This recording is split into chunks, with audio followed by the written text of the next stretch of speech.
He said it loud enough for the microphone to catch it. The laughter in the hall froze mid-breath. Forks hovered over half-eaten cake, and for a moment the only sound was the hum of the air conditioner. I didn't flinch. I just looked at him, the man who raised me, or at least pretended to, and smiled, because this was exactly where I wanted him. 2 years earlier. It started with whispers, not literal ones, patterns. He'd take calls in the garage late at night, step outside when I entered the room, and his wife, my stepmother, started looking at me like I was a debt she never agreed to pay. I told myself it was nothing. That was my first mistake. The truth didn't hit me like a truck. It leaked in slowly, like poison in a glass of water. A cousin got drunk one night and let it slip. You know he's not your real dad, right? Everyone in the family knows. Everyone but me. The search for the truth. I didn't confront him. I didn't scream, didn't cry. Instead, I learned. I learned that the man I called Dad had met my mother when she was already pregnant, that he'd married her to save face after she refused to tell the real father, that for years he used me as a prop, a son when it suited him, a burden when it didn't. And I learned something else. He had secrets too. Bank accounts, affairs, a business trip that was actually a week in Dubai with his assistant. And, most importantly, a child, not me, a different one, hidden from his wife. The plan.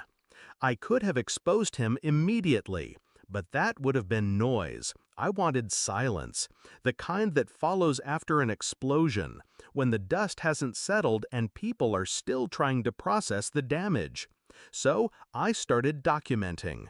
Emails, receipts, photos. I built a folder so thick it could break his marriage, his business, his reputation. I waited.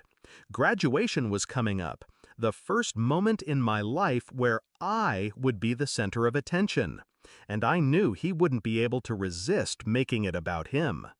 The day. The hall was packed. My name had just been called. I walked up to the podium. He stood from his seat, grinning like a politician about to shake hands, and said into the silence, "You're not my real son anyway." Gasps, murmurs. His wife's head snapped toward him, exactly as I'd planned. The envelope. I placed my diploma on the podium, reached under my gown, and pulled out a thick, sealed envelope. I didn't look at him. I looked at her. "Since we're making family announcements," I said, voice steady, "you might want to read this." I handed it to her. She hesitated, then tore it open. First page, photos. Him in Dubai with the assistant. Second, financial statements. Third, a birth certificate. A little girl. Not hers. Her face went white. The crowd went silent again, this time heavier, like the air itself had thickened. The fall. She didn't speak, just stood, picked up her purse, and walked out, but not before placing the envelope on the table for everyone around to see. He lunged for it, but 3 hands beat him to it. Relatives, friends, his business partner. Each page was another nail in the coffin. He turned back to me. Angry, yes, but underneath it, the realization.